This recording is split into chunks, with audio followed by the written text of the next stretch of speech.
Morning student, class 12 student. आज हम 7th unit की रिवीजन स्टार्ट करेंगे बेटा। हमारा टॉपिक है physiological and injuries in sports. First, meaning of physiological, sports in physiological and exercise physiology.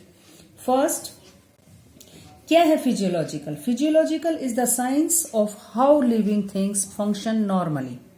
When exercise is done, there are many changes that take place in the body.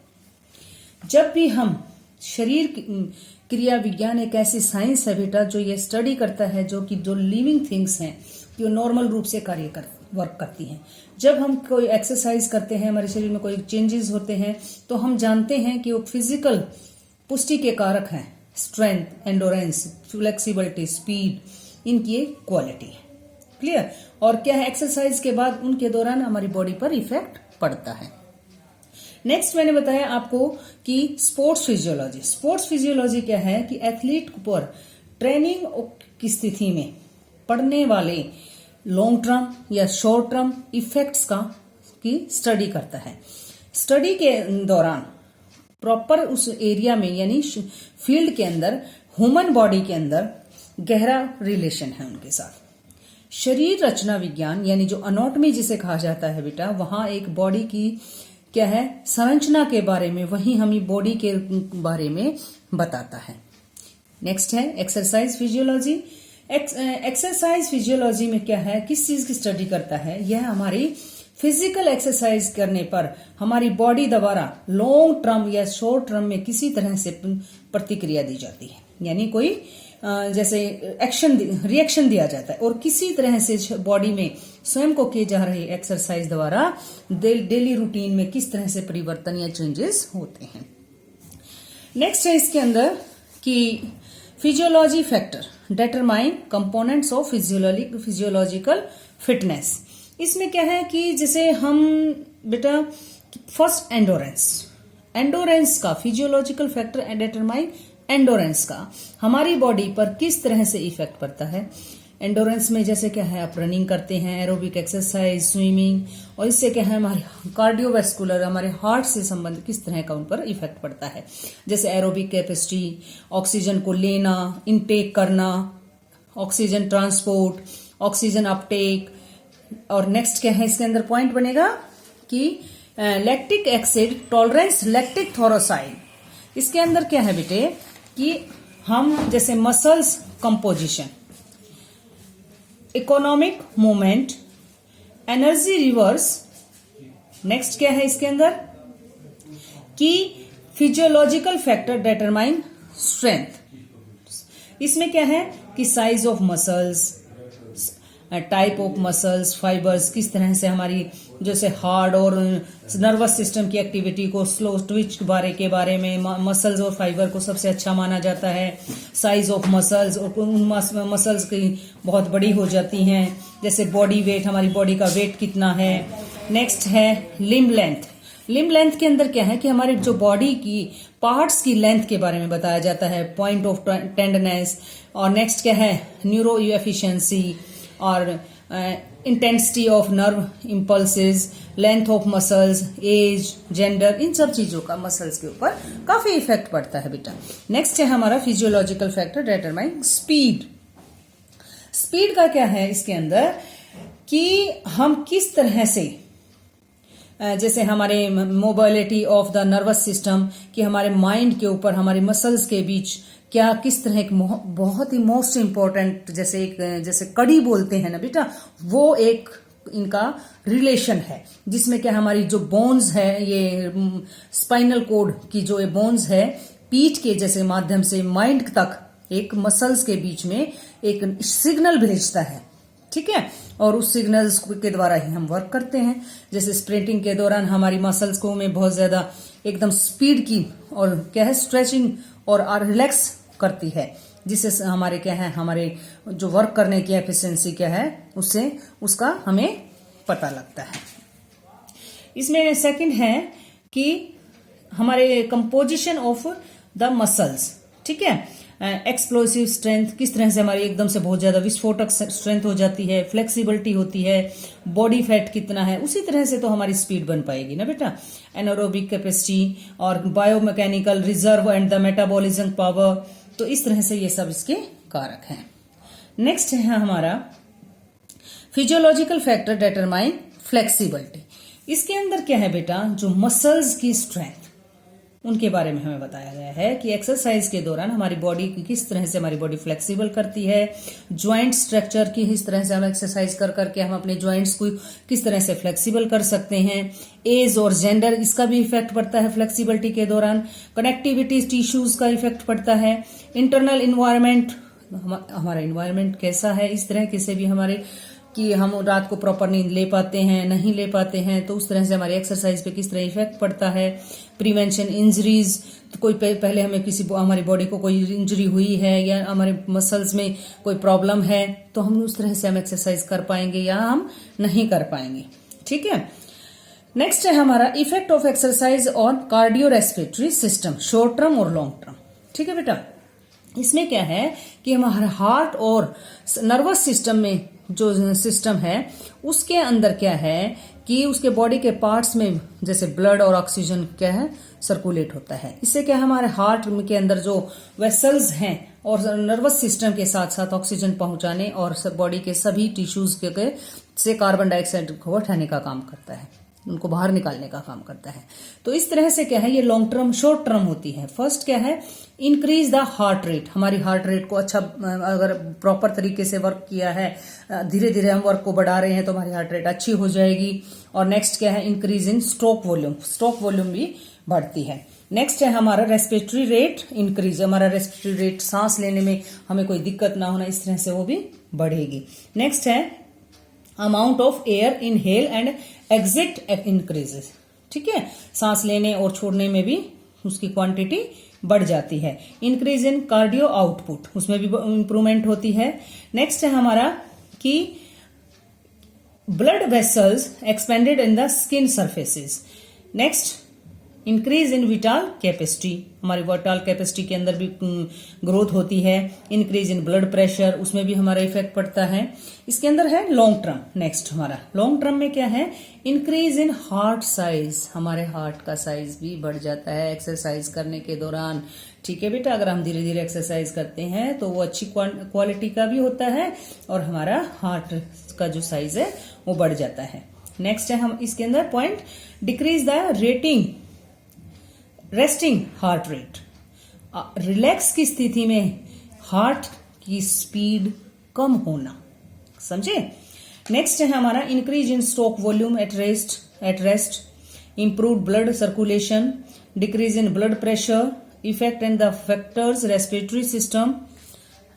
तो इस तरह से क्या है हमारी बॉडी के जो ये हमारा हार्ट है वो अच्छी स्थिति में आ जाता है। Avoid second wind.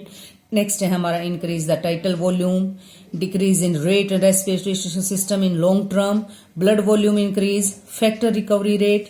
तो इस तरह से क्या है हमारे लॉन्ग टर्म में जैसे धीरे धीरे हमारे जो हार्ट की सिचुएशन है, हार्ट की पोजीशन है वो क्या है अच्छी हो जाती है। नेक्स्ट है हमारा इसके अंदर क्वेश्चन क्या बनता है, जो टॉपिक है effects exercise on muscles system. इसके अंदर क्या है, जो हमारी मसल्स को एक प्रॉपर टिश्यूज के रूप में डिफाइन किया गया है, जो बॉडी के उसके पार्ट्स को चलने में, मूवमेंट करने में उसको सक्षम बनाता है। हमारी बॉडी के अंदर क्या है, लगभग क्या है बेटा 40% मसल्स होती हैं, यू अंडरस्टैंड।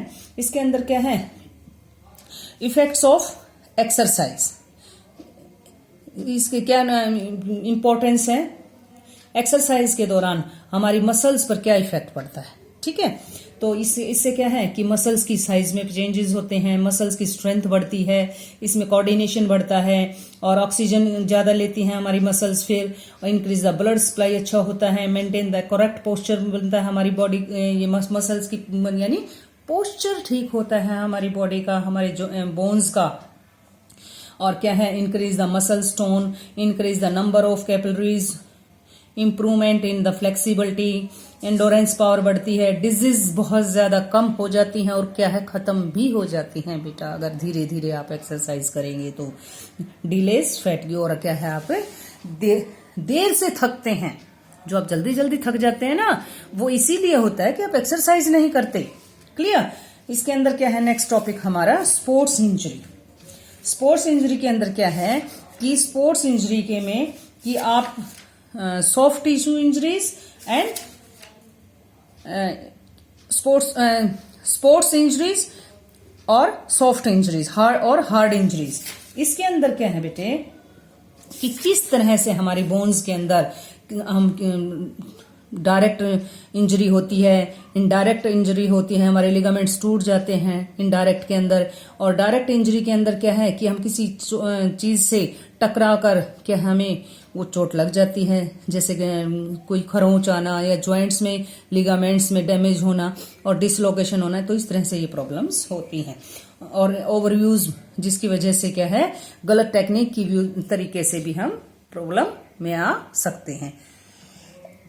इसके अंदर क्या है, जैसे मैंने आपको बताया सॉफ्ट टिश्यू इंजरीज और हार्ड टिश्यू इंजरीज। इसमें जैसे सॉफ्ट टिश्यू इंजरीज के अंदर क्या है, कुटेशन होना, मोच आना और इस तरह से खरोंच आना, लेसरेशंस होना। तो इस तरह की प्रॉब्लम्स इसके अंदर आती हैं। इस और हार्ड टिश्यू इंजरीज के अंदर क्या प्रॉब्लम है बेटा, इसमें क्या है कि आपको कोई ज्यादा प्रॉब्लम होना, ठीक है। इसके अंदर क्या है, अब्रक्शन होना, ठीक है। और उसके बाद क्या है कि जैसे मैंने आपको बताया हार्ड टिश्यू इंजरीज में क्या है कि बहुत ज्यादा प्रॉब्लम्स हो जाती है, हमारे लिगामेंट्स बहुत ज्यादा खिंच जाते हैं और उसमें क्या है बहुत ज्यादा प्रॉब्लम होने के बाद उसमें ज्यादा पेन होता है। फिर उसके बाद क्या है कि आपको ज्यादा प्रॉब्लम्स हो जाती हैं। इससे क्या है हार्ड टिश्यूज के अंदर क्या है कि आपको फ्रैक्चर्स हो सकता है। फ्रैक्चर्स के अंदर क्या है, स्ट्रेस फ्रैक्चर होता है। स्ट्रेस फ्रैक्चर में आपकी क्या है, पेन होना, कुटेशंस होना और मूवमेंट करने में प्रॉब्लम्स होना। इस तरह की प्रॉब्लम्स होती हैं। ग्रीन स्टिक फ्रैक्चर हो जाता है। फ्रैक्चर के भी कई टाइप्स होते हैं बेटा, जैसे क्या है कम्युनिकेटेड फ्रैक्चर्स, ट्रांसेटिव फ्रैक्चर्स और क्या है ऑब्लिक्यूट्स फ्रैक्चर्स, तो इम्पैक्टेड फ्रैक्चर, इस तरह के फ्रैक्चर्स होते हैं। तो इसमें क्या है प्रॉब्लम्स होती हैं। इसके अंदर क्या है next, joints injury. Joint injuries में क्या होता है कि डिसलोकेशन होना, यानी एक जो बोन है वो अपनी जगह से दूसरी जगह पे चले जाना, इसको डिसलोकेशंस कहते हैं। फुटबॉल के अंदर, बास्केटबॉल के अंदर इस तरह से की प्रॉब्लम्स आती हैं। और बोन्स में क्या है कि डिसलोकेशंस के अंदर क्या है, जैसे शोल्डर्स के अंदर डिसलोकेशंस होती है, तो इस तरह से क्या है आपकी हिप्स डिसलोकेशंस होती हैं, एल्बो के अंदर होती हैं। और causes of sports injury next हमारा टॉपिक रहेगा इसके अंदर कि स्पोर्ट्स के अंदर हमारे डिसलोकेशंस या इंजरी किस तरह से होती हैं। इसको हम क्या बोलते हैं कि इंटरनल भी बोल सकते हैं और हम इसको एक्सटर्नल भी बोल सकते हैं। कि इसमें क्या है कि एक्सरसाइज करते हुए कोई गलत तकनीक लेना, कोई इक्विपमेंट्स गलत लेना, इस तरह से प्रॉपर वार्म अप ना करना, तो इस तरह से क्या है कि आप गलत तरीके से इन्वायरमेंट का फर्क पड़ता है, पुअर न्यूट्रिशन लेते हैं, फिटनेस लेवल कम होता है, एज कम होती है और क्या है कि ज्यादा वेट उठाने से भी आपको प्रॉब्लम्स हो सकती हैं। तो और नेक्स्ट है prevention of sports injuries. Prevention of sports injuries के अंदर क्या है बेटा कि हमें किस तरह से हमें उन इंजरी से बचना चाहिए। प्रॉपर वार्म अप करना चाहिए, प्रॉपर स्ट्रेच करना चाहिए, प्रॉपर कंडीशनिंग करनी चाहिए, प्लानिंग एक्सरसाइज अच्छा होना चाहिए, हमारा प्रॉपर प्लेइंग सरफेस अच्छा होना चाहिए, प्रोटेक्टिव इक्विपमेंट्स अच्छे होने चाहिए, फोकस ऑफ राइट टेक्निक्स, ठीक है। और हमें रूल्स रेगुलेशंस को फॉलो करना चाहिए, रेगुलर फिटनेस टेस्टिंग करते रहना चाहिए। हमें कोई मेडिसिन या कोई प्रॉब्लम है तो प्रॉपर चेकअप करवाना चाहिए, फिजियोलॉजिकल ट्रेनिंग्स भी होनी चाहिए और प्रॉपर बैलेंस डाइट भी हमारी अच्छी होनी चाहिए, ठीक है। और इसमें प्रॉपर रेस्ट भी ले सकते हैं हम, कोऑर्डिनेशन अच्छा करेंगे और धीरे धीरे क्या है उस लेवल को हम बढ़ाएंगे। नेक्स्ट है हमारा इसी के अंदर topic meaning and aim of first aid. क्या है फर्स्ट एड? किसी भी इंजर्ड पर्सन को यानी कोई बीमार व्यक्ति को उससे की मदद करना और उसकी सेवा करना, उसको फर्स्ट एड देना कहलाता है बेटे। फर्स्ट एड का मतलब क्या है? किसी डॉक्टर या नर्स या एम्बुलेंस या किसी ऐसे ऑफिसर जैसे अन्य कोई जो जिसके अंदर जो क्वालिटी है, जो योग्य है, व्यक्ति द्वारा दी जाने वाली ये चिकित्सा होती है, हेल्प होती है, ठीक है, कि डॉक्टर के आने से पहले कहीं पर कोई एक्सीडेंटल केस होता है तो आप क्या है, आप एज ए कोई वहां पे आप प्रेजेंट हैं तो उसको आपने फर्स्ट एड दे दी और डॉक्टर तक, हॉस्पिटल तक उसको पहुंचाना ही, उसकी हेल्प करना ही फर्स्ट एड कहलाती है। ठीक है, इससे क्या है, प्रिजर्व लाइफ। ठीक है, इसके मेन उद्देश्य क्या है, प्रिजर्व लाइफ, प्रोटेक्टिव द अनकॉन्सेंस, और उस ऐसी चोट या ऐसी डिजीज को, स्थिति को बेहतर बनाने से रोकना, और प्रमोट रिकवरी। सबसे पहले क्या है, हमने उसकी रिकवरी को ठीक करना है। ठीक है, नेक्स्ट क्या है, प्रोसेस मेडिकल एड। ठीक है, और नेक्स्ट क्या है, to decrease pain and suffering. Next क्या है, प्रिंसिपल ऑफ फर्स्ट एड। क्या प्रिंसिपल होने चाहिए, इमीडिएट एक्शन, हमें एकदम से एक्शन लेना चाहिए और डिसीजन लेना चाहिए कि हमें क्या करना है। डू नॉट पैनिक, हमें कभी भी घबराना नहीं चाहिए। और नेक्स्ट, हमें उस इंजर्ड पर्सन को आश्वासन देना चाहिए कि आपको कुछ नहीं होगा, आप जल्दी ठीक हो जाएंगे। कल्चरल अवेयरनेस, ठीक है, उस इन्वायरमेंट को भी हमें ठीक करना है, वहां पे भीड़ है तो उसको भी ठीक से करना है। नेक्स्ट है हमारा first aid in common sports injuries. किस तरह से क्या क्या हमें काम करना चाहिए, क्या क्या स्पोर्ट्स के अंदर चोट इंजरीज होती हैं तो उनका हमें किस तरह से ध्यान रखना चाहिए। पहले सबसे पहला वर्क क्या होना चाहिए कि हमें वर्क टाइम बर्बाद नहीं करना चाहिए, व्यक्ति को शांति देनी चाहिए, पेशेंस रखना चाहिए, आत्म सेल्फ कॉन्फिडेंस होना चाहिए, उसको प्रॉपर ट्रीटमेंट दिया जाए। ये जरूरी नहीं कि क्या है कि नेचुरल सांस ही दें, कृत्रिम श्वास ही दें, उसको क्या है आर्टिफिशियल श्वास भी दे सकते हैं। ठीक है, जल्द से जल्द उसके ब्लड को रोकना चाहिए अगर उसको ब्लीडिंग हो रही है तो, और जरूरी काम कर दें कि बाकी मेडिसिन्स पर छोड़ दें। ठीक है, खुद डॉक्टर भी नहीं बनना बेटे, लोगों के इर्द गिर्द जैसे भीड़ इकट्ठी होती है तो उस भीड़ को दूर भी करना होता है, और ताकि वो इन्वायरमेंट के अंदर जो प्रॉपर एयर चाहिए इंजर्ड पर्सन को वो आनी चाहिए। तो इस तरह से क्या है बेटे कि हमें एक अच्छा फर्स्ट एडर भी होना बहुत जरूरी है लाइफ के अंदर। पता नहीं कहाँ पे किस तरह से हमें उस चीज की जरूरत भी पड़ सकती है। तो आज का टॉपिक हमारा यहीं फिनिश होता है। यूनिट 7 कंप्लीट हो गई है। आप इस टॉपिक को अच्छे से रिवाइज करेंगे। Thank you.